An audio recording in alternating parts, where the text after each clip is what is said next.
윤석열 대통령 탄핵 심판 선고를 앞두고 전국 곳곳에선 탄핵에 찬성하거나 반대하는 대규모 집회가 열렸습니다. 네, 쪼개진 대한민국 오늘 최창렬 용인대 특임교수 박상규 시사평론가와 짚어봅니다. 두 분 어서 오십시오. 어서 오십니까?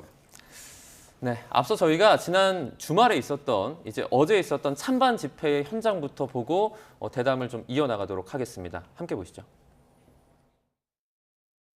우리는 7, 8년 전 우리의 대통령 박근혜 대통령을 어리석게 탄핵시키는 잘못을 저질렀습니다. 그래서 이 나라가 어떻게 됐습니까, 여러분? 우리가 헌재를 지켜줄 것입니다.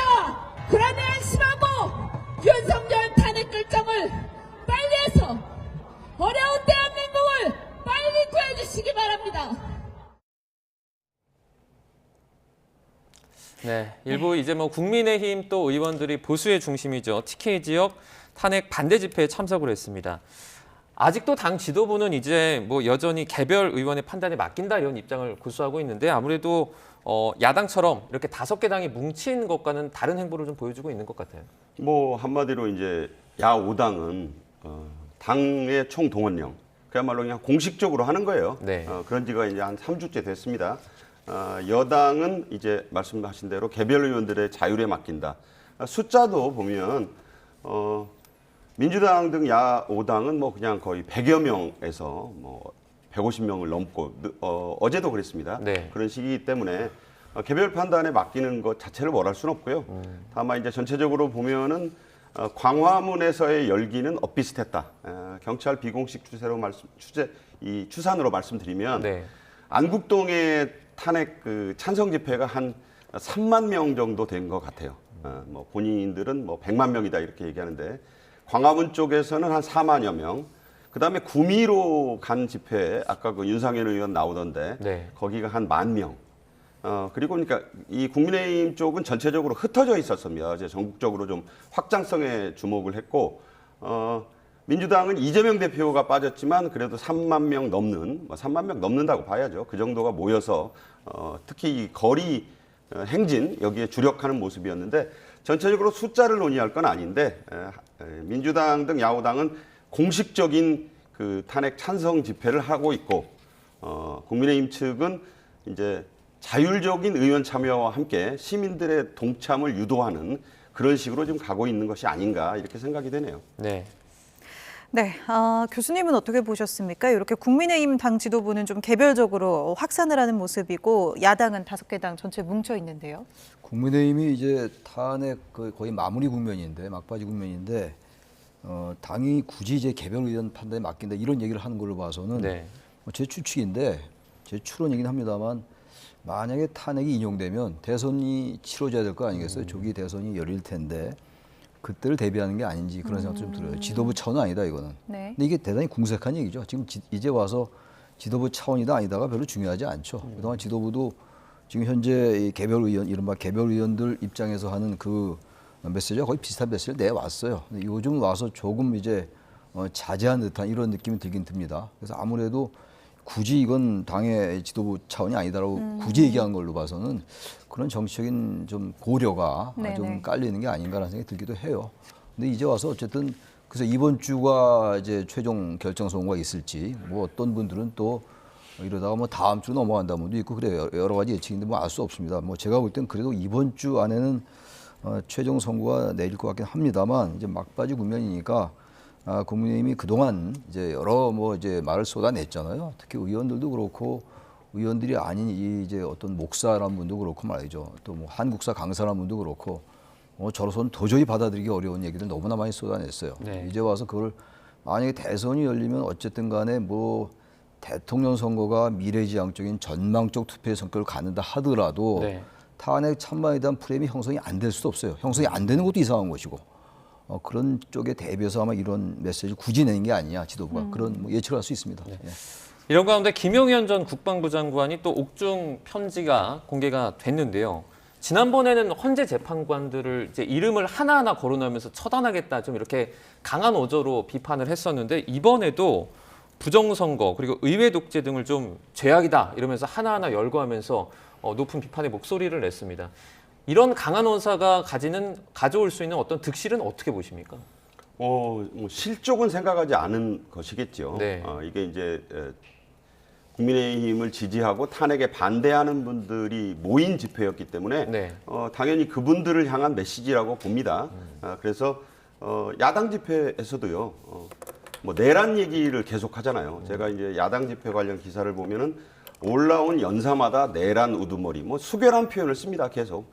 그래서 내란 하는 것을 볼 수 있을 때 제가 보면 그 내란이라고 하는 것은 아직 재판도 시작 안 했고 어떤 것도 예단할 수 없는데, 그리고 지금 헌법재판소가 다루는 것은요 내란이 아니에요. 잘 아시다시피 계엄의 위헌 위법성 이걸 다루고 있는데 내란 얘기를 자꾸 한다는 것은 그거 이제 실질과 형식을 분리하는데 이걸 다시 합쳐서 내란을 끝내야 된다. 이재명 대표도 내란을 종식시켜야 된다. 계속 그런 프레임으로 가고 있거든요. 네. 그건 이제 야오당의 하나의 그 정치적인 의도가 있는 발언이고, 지금 김용현 전 장관의 그 독설이라고 표현을 하셨는데 그쪽은 또 지지층을 향해서 이것은 그 잘못된 그 프레임이다. 그리고 이제 헌법재판소의 절차적 하자나 문제점을 공격하는 것이기 때문에 네. 그것이 뭐 득을 생각하고 하는 얘기지 그게 가져올 실까지 생각하지는 않는다고 저는 생각을 해요. 네. 그러니까 이에 대한 판단을 중도층이나 또 특히 뭐 야당 지지하시는 분들은 말할 것도 없고 거기까지 생각할 겨를은 없다. 지금은 이제 더 강력하게 지지층 결집을 위해서 네. 이런 그 공개 편지를 내는 것이 아닌가 이런 생각을 합니다. 제가 어제 광화문 집회 주변을 좀 보니까 네. 그 탄핵에 찬성한 여야 의원들 할 것 없이 사진들을 나열하고 그런 것들을 현수막으로 만들었는데 그걸 일부 밟고 가는 그런 퍼포먼스가 일부에서 열리더라고요. 그래서 뭐 저게 바람직한 현상은 아닌데 상당히 지금 여도 야도 특히 여권도 어제 토요일 집회에서는 상당히 격앙된 모습이었다 이렇게 생각합니다. 네. 김 전 장관의 어떤 강한 어조도 사실 뭐 실은 생각하지 않고 지금 아마 그 득만 생각했을 것이다 이렇게 또 평가를 해주셨습니다. 그런데 윤 대통령은 그 김 전 장관이랑은 조금 분위기가 다른 것 같습니다. 실제 복귀한 다음에 어떤 관저 정치가 더 나올 수 있다라는 얘기가 있었는데 그런 모습은 보이지 않고 있는 것 같아요. 그래서 예상보다는 이제 그 좀 자중한 듯한 이런 모습을 보이고 있어요. 네. 발언도 아끼고 그리고 이제 변호사를 통해서 나온 얘기입니다만 이제 승복하겠다 뭐 이런 메시지도 전달했잖아요. 대통령이 직접 말씀한 건 아닙니다만 네. 아마 이제 재판을 의식하는 것 같아요. 이제 그 탄핵 심판의 결과 굳이 이제 강성 메시지를 내고 지난 12월 12일 때처럼 지난 해입니다만 벌써 끝까지 싸우겠다라든지 뭐 좌파 척결 뭐 종북 주사파 이런 얘기하는 게 별로 도움이 안 된다고 판단하는 것 같아요. 왜냐하면 윤 대통령 스스로가 검사 출신이고 법조인이니까 네. 법률가이기 때문에 아마 그런 것들을 의식하는 게 아닌가 생각이 들고, 근데 이거 참 지나간 얘기입니다. 이 부정선거 의혹 의회 독재 이거 처단하자고 주장하는 거, 이 처단이란 말도 포고령 1호에 나왔던 말이었잖아요. 네. 이제 의사들 관련해가지고 네네. 그래서 거기에 대한 논란이 많았었어요. 근데 저는 이런 생각이 들어요. 어쨌든 그 집회에 나온 분들은 정말로 윤 대통령을 지지하고 탄핵을 반대하는 분들이죠. 그런데 중도층의 여론을 좀 봐야죠. 어차피 탄핵을 정말로 반대하고 선거도 이겨야 될 거냐 만약에 인용이 되면 말이죠. 네. 대통령이 파면되면. 그럼 이러한 메시지가 과연 중도층에 도움이 될까 이런 생각을 안 할 수가 없어요. 다들 아시겠습니다만 중도층의 여론조사는 탄핵 찬성이 전체적인 그 여론조사에 비해서 압도적으로 높아요. 탄핵 찬성이 말이죠.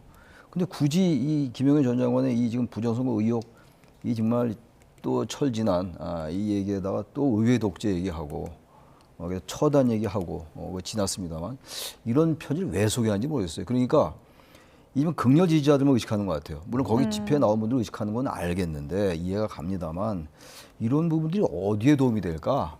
과연 탄핵 심판에 도움이 될지 또 만약에 인용이 돼서 선거를 치르게 된다면 그 선거에 도움이 될지 말이죠. 정말 저는 이분들의 생각을 합리적인 측면에서 볼 때 참 이해하기가 어려워요. 네. 뭐 누굴 처단합니까 지금?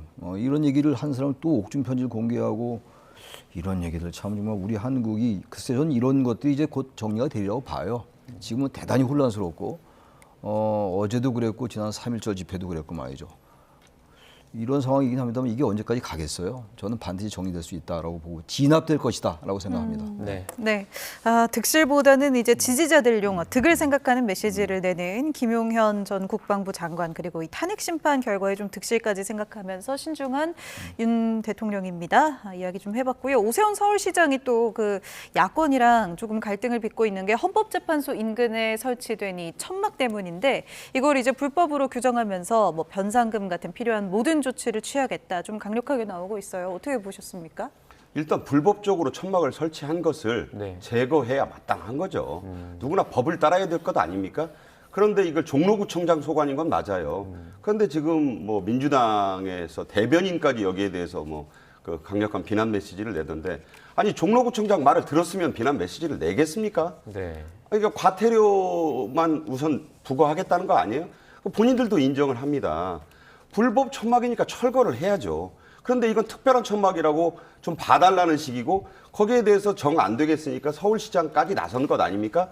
그랬더니 이번에는 서울시장 보고 뭐 자잘한 거에 좀 지역적이다. 네. 지역적이다. 뭐 지역적인 것을 지켜야 그게 법인 것이죠. 네. 벌금을 내시든가 철거를 해야 마땅한 겁니다. 그런데 이제 물론 오세훈 서울시장이 우리나라 최대 광역단체장까지 그 천막 얘기를 하느냐 감성적인 터치를 하는 거예요. 네네. 그러나 법을 먼저 지키시면 된다. 저는 그런 생각이 들고 오세훈 시장이 저렇게 얘기를 해도요. 저거 행정 절차 집행하는데 다 단계가 있습니다. 네. 일단 벌금 한 500만 원 그거 안 내는지를 좀 지켜봐야 되겠죠. 그리고 철거를 하시면 돼요. 논란의 여지가 없어요. 이거는. 자, 그런 점을 좀 말씀드리고 싶고 지금 헌재 앞에서는요. 단식을 하는 분들이 많아요. 네. 최장 기록이 오늘로 19일째 하는 분도 있어요. 김경수 지사가 한 7일 했다고 하고 나머지 뭐 여당 일부 의원들이 한 지가 뭐 한 4, 5일 된 걸로 압니다. 네. 단식의 날수를 따지는 게 아니고요. 헌재 앞에서 하시는 분들은 제가 듣기에 그냥 거기서 하세요. 그런데 이제 이 야당 의원분들은 국회 로턴데 홀에서 주로 하시더라고요. 네. 그런 것도 있기 때문에 헌재 앞이 지금 대단히 민감한 지역입니다. 거기에 천막을 불법적인 곳에 설치하셨으니까 철거하시면 된다. 거기에 대해서 그걸 종로구청장이 낸 행정명령을 말씀을 안 들으니까 네. 오세훈 서울시장이 나선 걸 가지고 이제 야당이 저러는 건 차기 대선 주자가 또 서울시장이 뭐 그런 것까지 얘기하느냐 좀 궁색하다고 봅니다, 저는. 네. 이런 가운데 이른바 신친윤 4인방이라고 불리는 네 분이 있습니다. 김나윤이라고 하는데 이제 김기현 의원, 나경원 의원, 윤상현 의원의 이철우 경북도지사까지 이렇게 김나윤이라고 불리는데 이게 이제 지금 뭐 탄원서도 제출하고 탄핵 반대에 아주 앞장서서 행동을 하고 있는데 과거 이 중진들이 사실 윤 대통령과 거리가 조금 멀어지기도 했었던 분들이거든요. 지금 뭐 어떤 의도로 지금 약간 이렇게 스탠스를 바꿔서 활동한다고 생각하세요? 글쎄 나경원 의원이나 윤상현 의원이 이 정도가 아니었거든요. 네. 그리고 윤상현 의원은 이 탄핵 정국, 이 비상계엄 이전에 상당히 개혁적인 목소리를 많이 냈던 사람이에요. 네. 개혁 보수의 평가도 많이 받았고 나경원 의원도 하긴 나경원 의원은 자유한국당 원내대표한테 굉장히 강성이었죠. 그래서 네. 오래된 얘기예요. 그 당시 황교안 체제였으니까 그때 나 원내대표 때는 상당히 앞장서고 보수의 이제 여전사처럼 행동을 하고 그랬어요. 그럼에도 불구하고 나경원 의원 지금 앵커 말씀처럼 대통령에 의해서 저기 뭡니까 당권 도전에도 좌절되고 그랬었잖아요. 네. 그리고 윤상현 의원도 좀 개혁적인 성향이었는데 이번에 어쨌든 탄핵 정국에서 몇 명 두드러진 의원들이 있어요. 네. 이게 아마 자신의 어떤 정치적인 존재감을 드러내려 하는 거라고 다들 생각하는 거겠죠. 근데 윤상현 의원이나 나경원 의원은 뭐 이유가 있긴 있을 거예요. 이렇게까지 강성을 안 해도 될 텐데 네. 그냥 일반적으로 그냥 중간만 가도 되잖아요. 굳이 나서서 뭐 탄핵을 찬성까지 하겠어요. 뭐 김상우 의원처럼. 네. 그렇게까지 안 하더라도 이렇게까지 나서서 어떤 때는 참으로 받아들이기 어려운 일상적이고 좀 그야말로 합리적이고 이성적 차원에서 볼 때 네. 법치나 민주적 관점에서 볼 때 물론 개인에 따라 다르겠습니다만 생각하는 주관자에 따라서 제가 볼 땐 참으로 납득하기 어려운 말씀들을 많이 쏟아내요. 나경원, 윤상현 특히 두 분이 말이죠. 그건 당권 같은 걸 의식하는 게 아닌가. 그리고 이제 뭐 대선 주자라고는 분류되는 분들이 아니니까 네. 이번 어쨌든 대선이 있을지 없으면 대선이 있다면은 그 이후에 어떤 비대위 체제는 이제 막을 내릴 거 아니겠어요. 네. 전당대회를 치르고 이제 당 대표를 공적으로 뽑을 텐데 선출을 할 텐데 그때 뭔가 당권이나 당 대표 이런 것들을 의식하는 게 아닌지 그래야 좀 설명이 돼요. 이렇게까지 할 이유는 없는 거거든요. 그래서 나경원 의원은 이분은 또 지역구가 윤산 의원도 다 서울하고 경기도잖아요. 네. 인천이란 말이에요. 서울, 동작, 인천인데 여기는 사실은 수도권은 이렇게 하면 다음 선거 어렵잖아요. 일반적으로 볼 때. 네. 탄핵에 대해서 과도할 정도로 반대하고 이렇게 강성 메시지 내는 게 일반적으로 중수청, 이른바 중독층, 수도 청년들에게는 이게 별로 도움이 안 된다는 거 알 텐데 이 모를 리가 없는 분들인데 이런 걸로 봐서 저는 당권에 관심 있는 게 아닌가 그렇게 추론할 수 있다. 저 그렇게 생각합니다. 네. 제가 한 말씀만 네네. 덧붙이자면 김나윤이라는 저게 이제 어떤 유명인의 이름을 두 문자를 합친 걸 좀 살짝 패러디한 거잖아요. 네. 거기에 들어가 있는 분 중에 좀 이색적인 분이 이입니다. 네. 이철우 경북지사. 이분이 애국가를 부르다가 1절만 부르다가 고발이 됐어요. 그러니까 이철우 지사가 4절까지 했습니다. 그러면서 한 얘기는 우리나라 국민들 중에 애국가 4절 잘 모르는 분이 많으니까 내가 4절까지 불러드리겠다 이랬어요. 자, 이런 것들이 참 우리 대한민국이 지금 이 탄핵 사태를 두고 얼마나 쪼개졌는가. 애국가가 어떤 특정 세력의 그 전유물은 아닙니다. 그런데 마치 애국가를 부르면 무슨 극우 세력처럼 인식이 되는 프레임이 교묘히 씌워져 있다고 생각해요. 네. 애국가는요. 전 국민이 불러야 될 노래입니다. 네. 올림픽에서 금메달 딸 때 울며 부르는 노래가 애국가입니다. 네. 자, 그 애국가를 놓고 이렇게까지 하는 이유를 저는 매우 서글프게 바라보고 있는데 이철우 지사를 저기다 집어넣어서 김나윤이라는 이름을 만들었어요. 네. 그것도 일종의 프레임이다 이렇게 봅니다. 네. 저희가 이번에는 탄핵 찬성 쪽 입장도 좀 저희가 보도록 하겠습니다. 민주당 같은 경우에는 몇몇 의원들이 삭발식을 진행을 했고요. 김경수 이제 전 지사 같은 경우에는 지금 9일부터 단식을 계속해서 이어나가고 있습니다. 중진이 중심인 여당과는 달리 좀 야당에서는 어떤 초선이나 재선 의원들이 조금 더 눈에 많이 띄는 것 같아요. 어떻게 보십니까? 글쎄요, 박홍배, 김문수, 전지수 의원은 삭발식 했고 김문수 전 경남지사는 단식 중이고 네네. 좀 단식하는 의원들은 이분들 말고 보도 안 된 분들도 많아요. 지금 저기 박수 의원도 단식하고 있고 네. 탄핵 인용될 때까지 한다고 그렇게 얘기를 하던데 이 단식이라는 건 뭡니까? 사실 그 정치인들이 거의 마지막 단계 하는 게 단식이에요. 네. 어떻게 보면 단식은 목숨을 거는 거거든요. 벌써 보름 이상 하게 되면 그건 본인이 대단히 위험해져요. 그 병원에 이송되더라도 끝까지 그런 치료를 거부할 수도 있고 지금 김상우 의원 얘기는 지금 이 얘기는 좀 아닙니다만 네. 국민의힘의 김상우 의원은 만약에 인용이 안 되면 죽을 때까지 단식하겠다는 네네. 얘기까지 했어요. 이런 상황이니까 이 탄핵 정국이 거의 극단으로 가는 겁니다.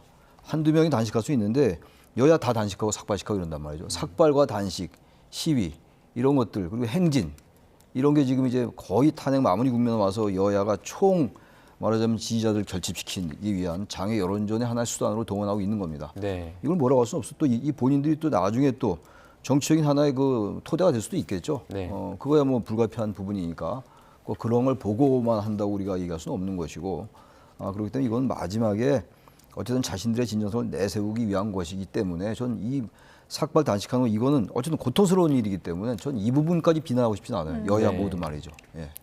네, 어제 이제 비상행동 또 민주노총이 주도한 탄핵 찬성 집회에 민주당을 포함해서 야 5당이 참여를 했는데 어제 이제 민주당 대표는 참석을 하지 않았잖아요. 이거 얼마 전에 뭐 테러 위협도 좀 있었고 이런 것 때문으로 보십니까? 그 야당이 이재명 민주당 대표도 그런 말씀을 하셨는데 뭘 잔뜩 말씀해놓고 국민들이 놀랄 시점에 가서 근거는 있습니까? 근거는 없습니다. 추측일 뿐. 이렇게 해서 모든 사람들이 또 허탈해지는 그런 모습이었는데 이 사건이 그래요. 민주당 최고위원회의를 마치고 나온 황정화 대변인이 네. 러시아제 권총 밀수 그래서 그 권총을 가지고 HID 특임 요원들이 네. 그걸 입수해서 이재명 대표를 암살하려 한다는 제보를 여러 건 받았다. 대단히 충격적인 내용이잖아요. 네. 그래서 그러면 그걸 받은 분이 누구고 공개해 줄 수 있느냐? 네. 근거가 있느냐? 점점점이에요. 그거는 모르겠다는 거예요. 자 이런 시기에 나오니까 이재명 대표가 또 그런 것을 전제로 가두 집회부터 안 나오고 있어요. 다 좋은데 자 이런 것들이 자꾸 이렇게 양치기 소년처럼 되면 네. 뭔가 굉장히 중요한 그 전국을 뒤흔들 만한 그런 것인데 그냥 제보 받았는데 네. 그 제보를 받아서 조심하시라는 말씀이 있어서 조심한다. 그래서 이제 이재명 대표는 집회에는 안 온다. 네. 거리 행진 비롯해서 이런 건데 다 좋은데 좀 이럴 때의 말의 무게, 그 신중함, 사실관계에 대한 정확한 확인을 하고 공당의 제1당의 대표 또 민주당 최고위원회를 마친 대변인이 러시아제 권총 밀수 암살 설보 영화 같잖아요. 얼마 전에 나온 무슨 러시아 주제로 한 무슨 드라마 같은 느낌이 드는데 이 근거는 없어요. 근거가 없다는 거잖아요. 이 놀라운 사실에 근거를 제시하지 않고 저렇게 말씀을 하시니까 많은 국민들이 놀라고 있다. 네. 좀 이럴 때일수록 좀 확인을 거치셨으면 좋겠다. 이런 말씀 드립니다. 네, 확인을 거쳤으면 좋겠다 말씀해 주셨는데 이게 근데 단순 제보라고 또 하기에는 생각보다 구체적인 부분들이 있거든요. 어떻게 보세요? 그 지난 꽤 됐습니다만 이재명 대표가 그 테러도 당했었잖아요. 네네. 그런 일이 있었기 때문에 당연히 불안하죠. 제가 봐도 섬찟할 것 같은데 지금 보세요. 지금 탄핵 반대 찬반의 이 지금 세력들이 너무 과격해지고 있어요. 특히 탄핵 반대하는 분들이 다 그런 건 아닙니다만 네. 대단히 거칠어요. 양상이 폭력적이고 그런 사람이 꽤 있어요. 그런데다 그렇게 테러를 당한 경험이 한번 있는 데다가 뭐 상당히 구체적으로 볼 수 있는 보기에 따라서 네. 그렇다면 당연히 그쪽에서는 조심할 수밖에 없죠. 워낙 거칠어진 상황이니까. 이 부분에 대해서는 뭐 더 이상 논쟁할 건 아닌 것 같아요. 뭐 불안하고 조심스러워서 안 나가는 거니까 거기 발표한 거고 그 이상 그 이하도 아니라고 생각해요. 그리고 더 이상 이런 일에 대해서 양측이 뭐 이런 말 해야 대단히 공허합니다만 이 우리 시민들, 군중들도 우리 국민 대중들께서도 좀 자제하셔야 돼요. 말도 좀 욕설 좀 그만하고 그리고 거기 특히 이제 한남동 관저나 헌재 주변에 그 상가들 네. 거기 그 주민들 말이죠. 상당히 그 애로를 호소하고 있잖아요. 시위는 좋아요. 근데 최대한 자제해야 되는 거 아니에요? 마치 그들 세상처럼 함부로 그렇게 하면 안 되는 거죠. 그런 것도 사실은 법률적으로 처리할 수 있어요. 사법 처리할 수 있는 겁니다. 경고할 수 있고. 그렇게 하지 않잖아요. 네. 그러니까 최대한 자제했으면 좋겠다는 말씀을 원론적입니다만 드리는 겁니다. 네. 거기서는 무슨 죄 있어요? 거기 있는 상가들. 그 말씀하신 부분은 뭐 찬성 집회든 반대 찬성도 집회든. 마찬가지예요. 근데 네네네. 최근에 찬성보다 반대쪽이 좀 심한 것 같아요. 제가 네. 볼 때는. 이 탄핵 심판이 이제 선고가 될 때까지 뭐 양측이 비슷한 것 같습니다. 다들 이렇게 뭐 집회도 이어가는 모습이고 좀 극단적으로 양상이 펼쳐지고 있는데 또 이 탄핵 찬성 쪽도 뭐 도보 행진, 장외 집회 이어가겠다는 방침입니다만 이 제1야당이 이렇게 장외 투쟁을 좀 펼치는 게 요즘 뭐 민생 어렵다는 얘기 많이 나오는데 너무 민생 외면하는 행보다 이런 비판도 피하기는 좀 힘들 것 같아요. 뭐 건곤일척이라는 말이 있잖아요. 헌재 심판은 단심제입니다. 네. 3심이 없어요. 항고도 없고 대법원도 없고 재상고도 없는 단판 승부입니다. 그래서 더 지금 첨예하고 최선을 다하는 양상이 되는 것 같아요. 네. 자, 오늘을 거치면 이제 수요일이 마지노선입니다. 왜 마지노선이란 말씀을 드리냐면 18일 날 오후 2시쯤에 2시 반인가요? 박성재 법무장관에 대한 1차 변론기일이 잡혀 있어요. 네네. 그러면 이제 월요일 날 선고기일 지정을 하면 네. 주중 주말 선고, 그러니까 금요일까지 선고가 이론적으로 가능합니다. 네. 그리고 뭐 화요일 날 그 박성재 장관에 대한 변론을 하고도 기일을 지정할 수 있죠. 지금 아무도 몰라요. 네. 수요일 날까지는 해야 돼요. 왜 그러냐면 수요일 날 해야 2, 3일 여유를 두고 금요일 날 선고를 할 수 네. 있거든요. 뭐 지금 보면 저도 그런 그 메시지를 여러 통 출처불명으로부터 받았습니다만 뭐 이제 당일 선고를 할 수 있다. 당일 선고하고 뭐 통지 없이 한다는 그런 가짜 뉴스가 있어요. 네. 또 긴급 속보하면서 몇 월 며칠 탄핵 뭐 선고 뭐 방침 발표 다 가짜 뉴스예요. 이런 게 너무 지금 많아요. 네. 그리고 심지어 당사자에게 통지하지 않고도 선고할 수 있다. 네. 법에 나오지 않는 얘기들이에요. 이게 어디서 이렇게 출처불명의 얘기들이 떠돌고 있는가? 그러니까 총력전이에요, 피착. 그런데 지금 말씀드리자면 한덕수 대행에 대한 선고 언제 할 거냐? 네. 마은혁 후보자에 대한 것은 어떻게 할 거냐? 그리고 이게 합의가 됐으면요, 진작 발표를 했어야 돼요. 합의가 되면 발표를 합니다. 왜냐하면 그것이 어쨌든 8대 0이 2번 나왔잖아요. 그 앞에 감사원장하고 검사들. 합의가 저는 8대 0이라는 합의 내지는 한쪽으로 기우는 합의가 안 됐기 때문이라고 개인적으로 생각을 합니다. 네. 합의가 유도가 됐으면요, 선고일 지정을 합니다. 그래서 그게 이제 수요일까지 매일매일 보셔야 돼요. 네. 그런데 수요일까지 못한다? 그런 상황이 올 수 있어요. 합의가 안 되면 저는 안 하리라고 봐요. 왜냐하면 명쾌하지가 않고 불안하니까 어느 쪽이든 불안한 거예요. 네. 그래서 마은혁 후보자에 대해서 어제 지난 주말에 박찬대 원내대표가 이런 말까지 했어요. 부초입니다. 그러니까 대행이란 말을 일부러 안 쓰더라고요. 그러면서 왜 임명 안 하냐고 막 그 굉장히 비난을 맹비난했어요. 그러니까 이 말은 이 세 가지 변수 합의가 되고 있느냐는 여부, 한 대행 어떻게 할 거냐, 동시에 한다, 그 뒤에 한다, 망은혁은 여전히 그 민주당 쪽에서 강력히 빨리 임명하라고 하고 있고 이 3대 변수가 지금 얽혀 있기 때문에 네. 하루를 지켜봐야 된다. 그러나 수요일까지 선거기일 지정을 만약 못하면 네. 넘어갑니다. 그건 법적으로 그럴 수밖에 없어요. 그때까지 계속 지켜봐야 되는 불안한 야당으로서는 이걸 어떻게든지 21일 안에 끝내려 하고 있습니다. 네. 그렇게 될지도 지켜봐야 합니다. 윤 대통령 탄핵 선고 일정이 아직도 이제 나오지 않으면서 아무래도 뭐 탄핵 찬성 입장에서는 본인들의 예상보다 조금 늦어지는 거 아니겠습니까? 선고가. 그러면 앞으로의 어떤 뭐 장외투쟁 방식, 수위 좀 고민이 많을 것 같아요. 어떻게 보십니까? 그래서 민주당이 이제 총력전으로 나오고 있는 거잖아요. 네. 지금 국회에서 광화문까지 매일 행진하고 있고 네. 조국혁신당도 그러고 있고 말이죠. 조국혁신당은 삼보일배를 한다고 이제 보도가 나와 있던데 글쎄 모르겠어요. 뭐 아무도 알 수 없죠. 지금 지난주 14일 날 금요일 날 선고가 내려지리라는 예상이 대부분이었는데 네, 가능성이 높았죠 지난주 금요일. 그런데 지금 그거 지나갔어요. 벌써 네. 지나가고 하루 전날도 이제 공지를 할 수 있죠. 그 이틀 전, 사흘 전에만 하는 건 아니니까. 그 이제 지난 두 전직 대통령의 경우가 이제 사흘 전에 공지했고, 그리고 이제 박근혜 전 대통령이 이틀 전에 공지를 해서 이제 그 용례를 얘기하고 있는 건데, 뭐 하루 전날 공지할 수 있어요. 근데 공지는 해야 돼요. 공지 안 하고 할 수는 없는 걸로 알고 있고, 오늘 일요일이니까 오늘 공지가 나올 것 같지는 않고, 오늘 공지하고 내일 할 수도 있긴 있죠. 뭐 불가능한 건 아닙니다만, 글쎄 그럴지는 모르겠어요. 모르겠고. 대체로 이번 주 넘기지 않지 않겠는가라는 얘기들을 하는 것 같은데 화요일 날 박성재 법무장관 심리가 있으니까 화요일은 어차피 어렵다고 네. 보는 거고 그리고 월요일은 내일이니까 내일 어렵고 그럼 이제 수목금이에요. 근데 제가 볼 때 금요일은 좀 피할 것 같기도 해요. 네. 이유가 뭡니까? 지난 두 전직 대통령 다 금요일 날 했어요. 2004년도 5월 14일도 금요일이었고 네. 2017년도 3월 10일 날도 금요일이었어요. 네. 전 왜 그런 이번 워낙 지금 이제 탄핵 찬반의 집회가 가열되고 있기 때문에 네. 만약에 금요일 날 탄핵이 인용되면은 주말 동안 대통령이 파면되면 토요일 날 네. 네네. 그거 상상하기 어려울 정도로 과격해질 것 같아요. 지난 박근혜 전 대통령 4명이 죽었어요. 사망했다고요. 네. 그래서 이 부분을 고려해서 아마 헌재가 금요일은 피할 것 같기도 한데 모르죠. 뭐 그거 다 헌재 재판관들만 아는 거예요. 지금 밖에 나오는 게 다 그건 그 팩트 근거하지 않은 겁니다. 그 얘기를 할 리가 없죠 재판관들이. 그리고 거기 연구관들도 할 얘기가 없을 것이고 할 일이 없어요. 그래서 지금 나오는 거 다 떠도는 억측 그리고 가짜 뉴스이고 그런 겁니다. 아까 네. 우리 박성민 평론가님 잘 말씀하신 것처럼 그래서 지켜보는 수밖에 없어요. 그러나 전 헌재 재판관들의 법리와 증거에 입각한 걸 믿습니다. 그래야 대한민국이 제대로 작동되는 게 아닌가. 뭐 그분들을 지켜봐야죠 일단. 네. 예.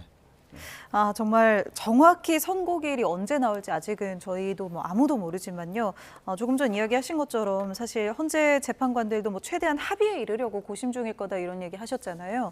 그만큼 헌재도 이렇게 갈등 혼란 좀 최소화하려고 하고 있는데 사실 12월 3일 이후에 정치인들이 뭐 광장 정치를 망치고 있다, 갈등 너무 심해진다 이런 지적도 이제는 좀 피할 수가 없거든요. 네, 어제는 뭐 욕설하면서 멱살 잡는 몸싸움까지 갈 뻔한 상황도 좀 있었다고 하고요. 지금 시점에서 정치권의 역할도 이제 조금은 수그러들어야 하지 않을까 이런 생각도 드는데 어떠십니까? 어떤 신문 칼럼이 저를 좀 상당히 감동시켰다고는 못하고 네. 정말 너무 공감했던 게 있어요. 지금 이 나라는 탄핵 찬성 공화국과 탄핵 반대 공화국으로 이미 쪼개졌다. 네. 미국의 남북 전쟁이 지금 그 방불하는 총칼 대포만 안 썼지 이미 내전이다. 너무 참담한 그런 그 상황의 글이었기 때문에 제가 공감을 깊이 표했는데 네. 지금 나라가 완전히 지금 쪼개져 있다고 저는 봐요. 그러니까 정치인들이 왜 정치를 가지고 해결할 수 있는 일을 판사들 앞으로 가져갑니까?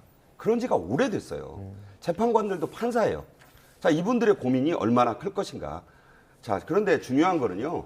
지금 뭐 하루 전에도 선고하실 수 있다는 우리 최 교수님 말씀도 공감이 되는데 네. 이런 것들이 다 변칙이에요. 관행이 왜 중요합니까? 두 전직 대통령의 관행을 굳이 안 따를 이유가 없잖아요. 이번에. 그러니까 저는 지금 이 헌재나 또 내란 재판이 문제가 되고 있는 게 계속 절차예요.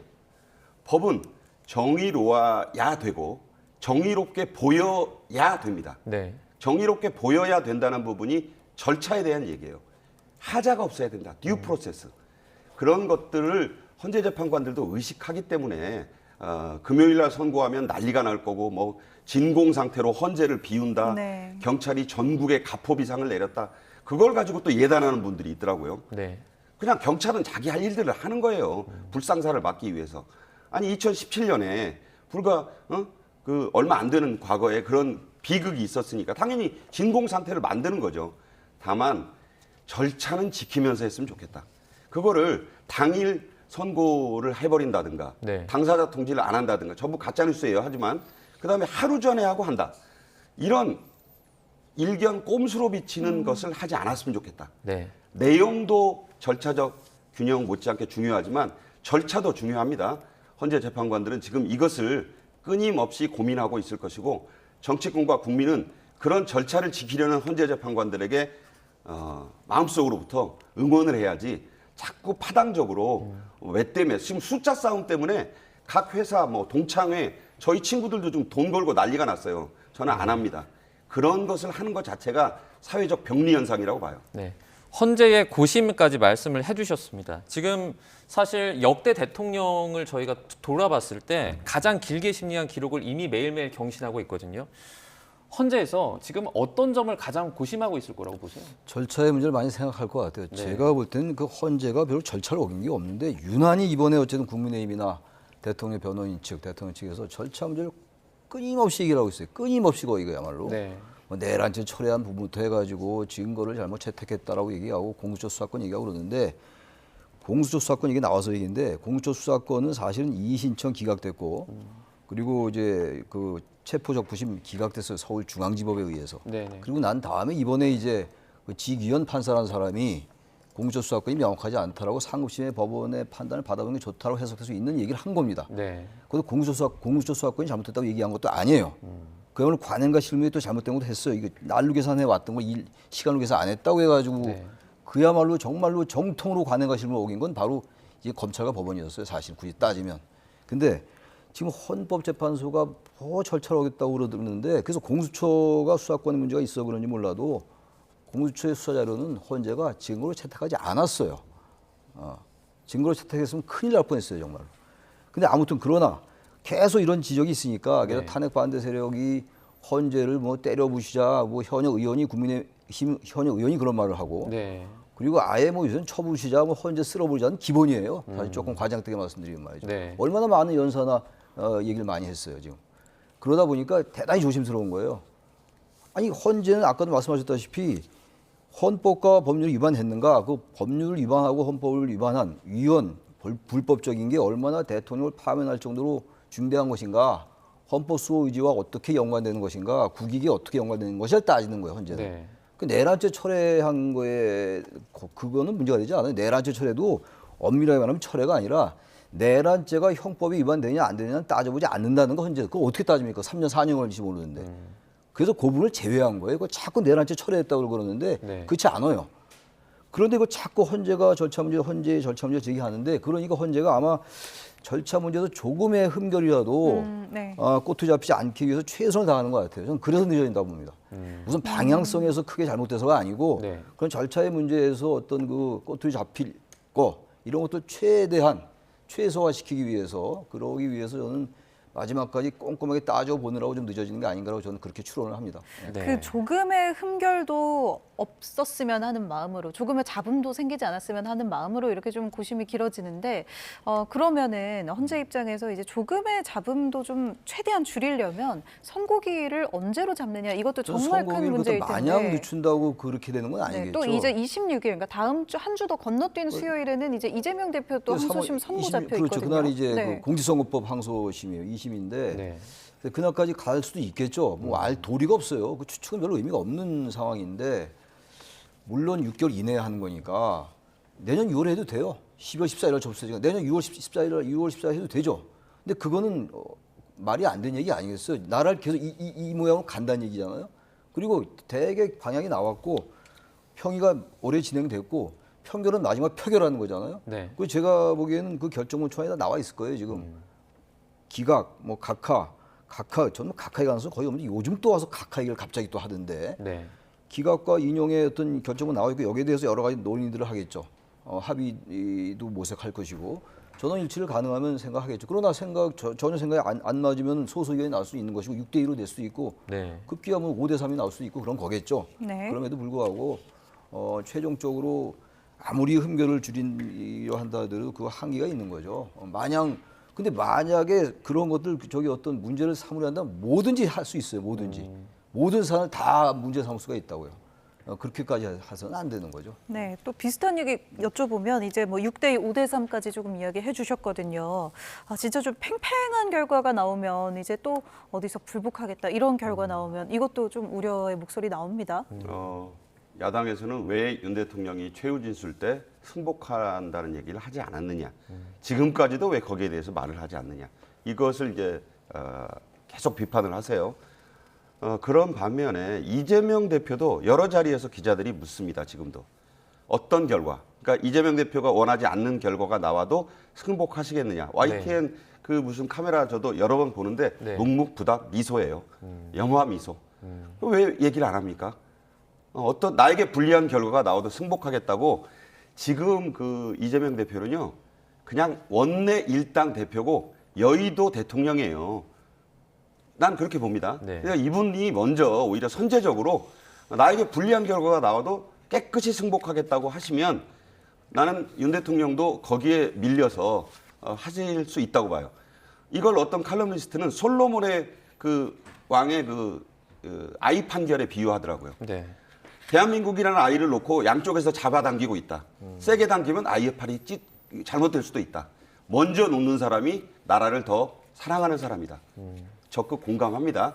그게 꼭 윤 대통령일 필요는 없어요. 힘을 가지고 있는 원내 제1당 192석을 이끄는 이재명 대표가 먼저 나에게 불리한 결과가 나와도 나는 대한민국을 위해서 깨끗이 승복하겠다고 하시면 솔로몬의 왕에서 그 여인이 친어머니가 될 수 있는 기회가 찾아왔다. 저는 그렇게도 말씀드립니다. 여야가 말이죠. 결의안 채택을 해야 될 것 같아요. 내일 모레 거의 임박하긴 했는데 모르죠. 네. 다음 주까지 넘어갈지도 모르는데 여야가 적어도 최소한도 이거 승복하겠다는 결의안 채택하면 돼요. 네. 그것도 결의안 채택하고 어겨도 그만이긴 합니다만 야당도 지금 승복한다는 메시지를 내고 있어요. 이재명 대표가 묵묵부답 그건 별로 중요한 얘기가 아니고 여야가 다 같이 권영섭 비대위원장도 승복 얘기했고 야당도 대변인의 레벨에서 얘기를 나왔기 때문에 하긴 하는데 이거를 적어도 대한민국 국회 차원의 결의안 채택 같은 거 그런 거 의미가 있어요. 그건 원로들이 제안한 거거든요. 그거 왜 안 하는지 모르겠어요. 그 승복 안 할 도리도 없어요. 승복 하나 어떻게 하겠다는 거예요. 승복 안 하면. 그러니까 자꾸 그런 얘기 하는 게 나중에 누가 불복하는 메시지를 내면 상대방에게 책임을 전가하기 위한 하나의 명문 축적이 아닌가라는 생각이 들 정도예요. 양측이 다 여야가. 근데 제가 볼 때 5대3 중에 제가 여러 가지 경우의 수를 얘기한 거고 5대3 될 가능성 거의 없다고 저는 개인적으로 판단해요. 네. 거의 여전히 전원 만장일치로 인용이 될 가능성이 높다고 저는 생각하는데 네. 전망을 이렇게 합니다만 그건 알 수가 없는 거예요. 저의 전망일 뿐인 거지 예상일 네. 뿐인 것이니까. 네.